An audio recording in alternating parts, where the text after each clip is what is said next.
There comes a time in every anime fan's life where you've watched enough anime and find yourself going, haven't I seen something like this before?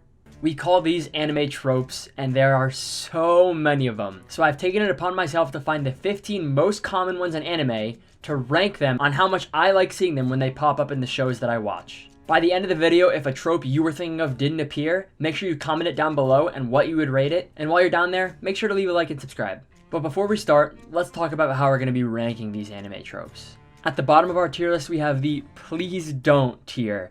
Anytime this trope appears in your show, you're just begging it to stop. Please don't show up in the anime I'm watching. Every time it shows up, it's just terrible.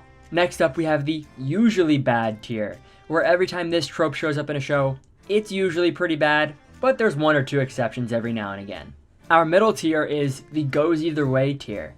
Anytime this anime trope shows up in a show, it could be good, it could be bad. It's usually 50-50 depending on the context. Then one step away from the top, we have the usually enjoyed tier, where when this anime trope shows up in a show, you usually enjoy it. Most of the times, it's welcome, it's good, and it's refreshing. And lastly, at the very top, we have the love it tier, where anytime this trope shows up in a show, it is absolutely amazing, and there isn't a single bad instance you can think of in anime. Disclaimer before we start, these are all my opinions in all the anime that I've watched. If you disagree with me, I don't know, yell at me in the comments or something. Let's get going. First up, we have everybody's favorite beach episode. I'm not sure how this trope started in the first place, but there's something about the nostalgic, freeing feeling that comes with goofing off at the beach with all your friends. Especially during shows that are typically super tense and serious, a well-placed break from the action is sometimes super refreshing to watch. And sometimes shows do a really good job of tying that refreshing watch into the plot of a story. The first thing that comes to mind is in Darling in the Franxx, where the beach episode was a super refreshing break from all the tense and serious moments in the story, just to then tie into the character moments in the arc, where a lot of the main characters weren't sure if they'd be able to enjoy their lives like this anymore. It was the perfect blend of good writing and enjoyable watching, so that's why beach episode is going in the usually enjoyable tier. I couldn't really think of any bad beach episodes, but sometimes they do come with some ridiculous fan service, which we're going to talk about later, so that's why it's not going in the top tier. Coming in hot is what I like to call the nosebleed character. If you don't immediately know what I'm talking about when I say the nosebleed character, well then I envy you, because this is amongst my least favorite anime tropes. The nosebleed character is weak to every and all woman in their respective series, often causing a scene at any sight of skinship. I have no idea why this happens when they can't control themselves, but blood is always gushing out of their nose at the sight of a beautiful woman, and this is a constant in almost any anime I've watched. In the worst cases, Sanji, the blood loss becomes a literal detriment to the character's strength and serves as a plot device to temporarily remove them from the story. In all the research I did for this trope, there wasn't a single moment that I really enjoyed. There were some funny ones, but this just has to go in the very bottom tier. Following up, we have an interesting one in the time skip. I know the only genre of anime that really includes the time skip is battle shonen, but it's so popular that I simply just had to include it. Of all the tropes on our list, this one might be the most controversial due to the sheer amount of times it happens and the different reactions it always gets from the audience. I personally enjoy a time skip when it feels necessary, when the characters clearly need some kind of power-up or time off from the main narrative. I always welcome a break followed up by a tear-jerking reunion, but on the other hand, a forced time skip can absolutely ruin the flow of the story and break up the momentum that was building. I think a great example of a needed time skip was One Piece, where the Straw Hats needed to take a 2-year break to train for the New World. And a great example of a forced time skip is Naruto, where the flow of the story is completely cut off and absolutely nothing is accomplished in the time that passes in between the story. Because there's so many different versions of the time skip, there's some good ones, there's some bad ones, this one goes in the either way tier. One of the tropes that I knew had to be in this list when I was planning this video is the Scaredy Cat character. The Scaredy Cat character is really based in risk versus reward. If you make a character who is always unbearable on screen and has really no redemption available, it's just not good. All you get is a character that the audience doesn't really like and they want out of the story. This character is always really hard to pull off because you need to find the perfect amount of annoying and scaredy catness to put into the story, while also making sure you leave enough room for this character to lock in a big moment to get the audience excited. In most cases, I don't think this is the case. A lot of the authors mess up and make their characters extremely annoying, and then their big moment is pretty much nothing and we just have a bad character. But in some cases, the character can have a little bit of comedic relief, be not too annoying, and then have a great lock-in moment where everything is solved, the resolution is there, and the character becomes lovable again. I think a really good example of his character is Zenitsu, who is super annoying throughout the entirety of Demon Slayer, has some comedic value, but then when he really locks in the Infinity Castle arc, the entire audience loves his performance, he went viral, and it made all of the annoying stuff worth it. A really bad example of his character, so far, is Usopp in One Piece. Sure, he has his moments just like Zenitsu did, but they're followed up by no character change, and he just goes back to being a scaredy cat immediately after his moments. I know One Piece is entering the Elbaf arc now, and it's supposed to be Usopp's arc, so maybe he can have that redemption moment we're all waiting for, but until then, the scaredy cat character is usually a pretty bad trope. Next up, we have one that could potentially be a fan favorite amongst all of the ones listed in this video, and that is the tournament arc.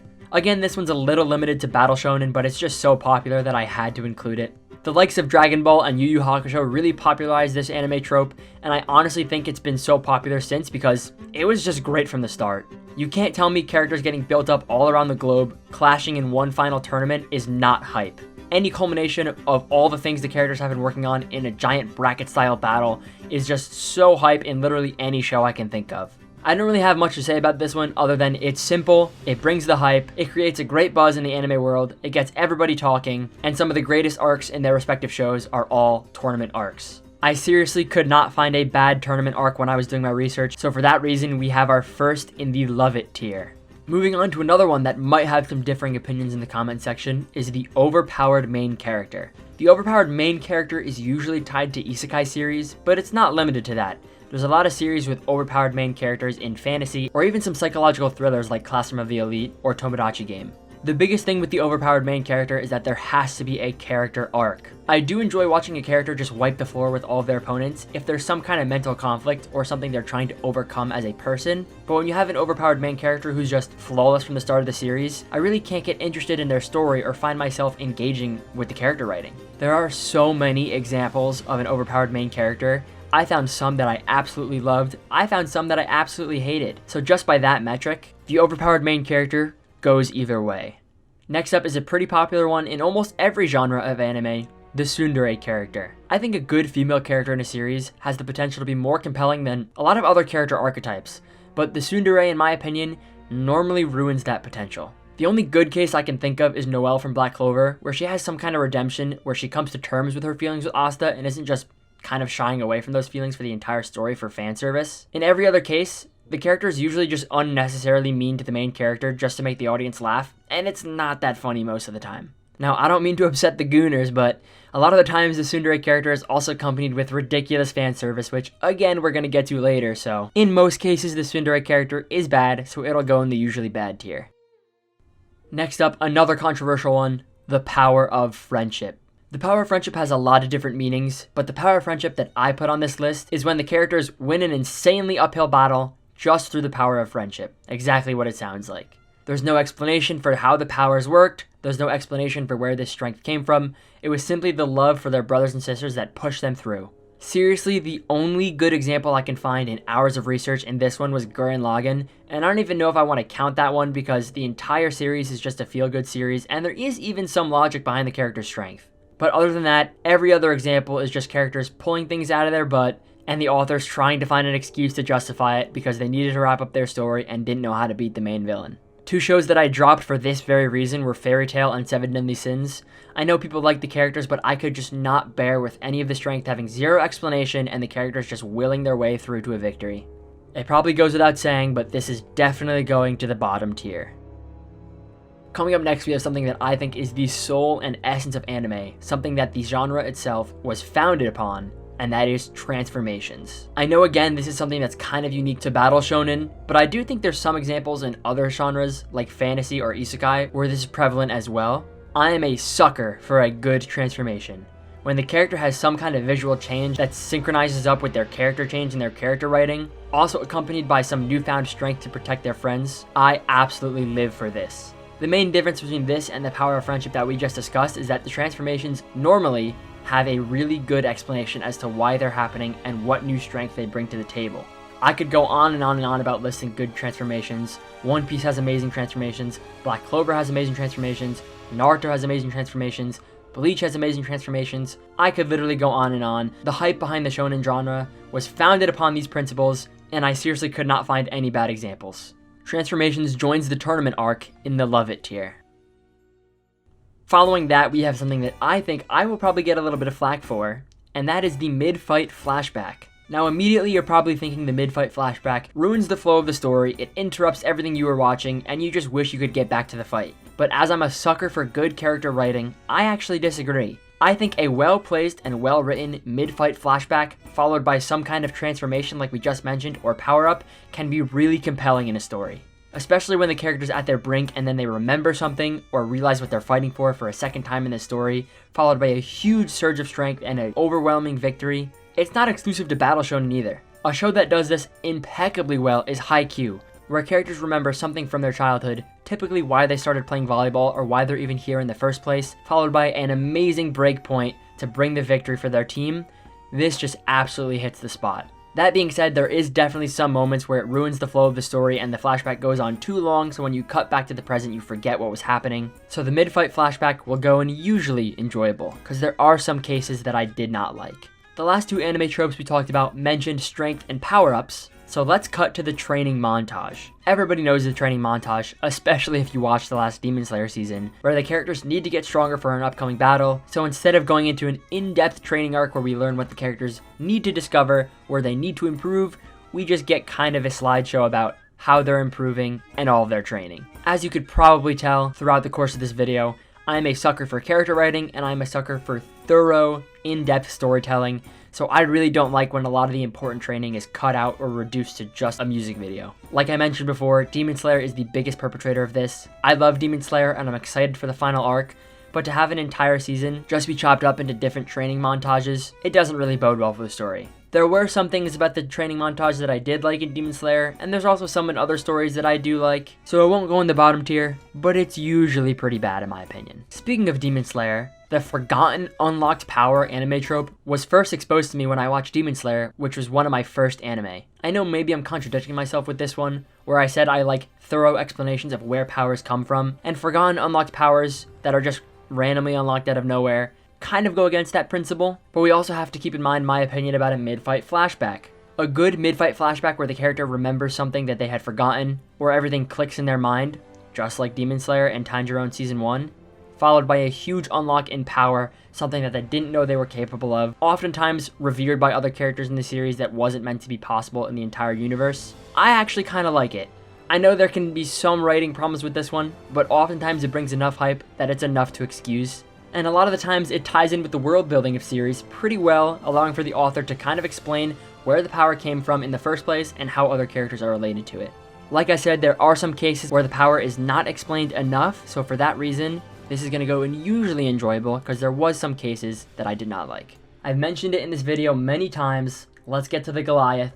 Fan service. Now I'm just going to put this right out there. I like seeing Pretty Woman on the screen, but when it gets ridiculous, when characters are reduced to just sexual appeal for the audience, when all they're there to do is take off their clothes and make the other characters embarrassed, I think it's just absolutely deplorable.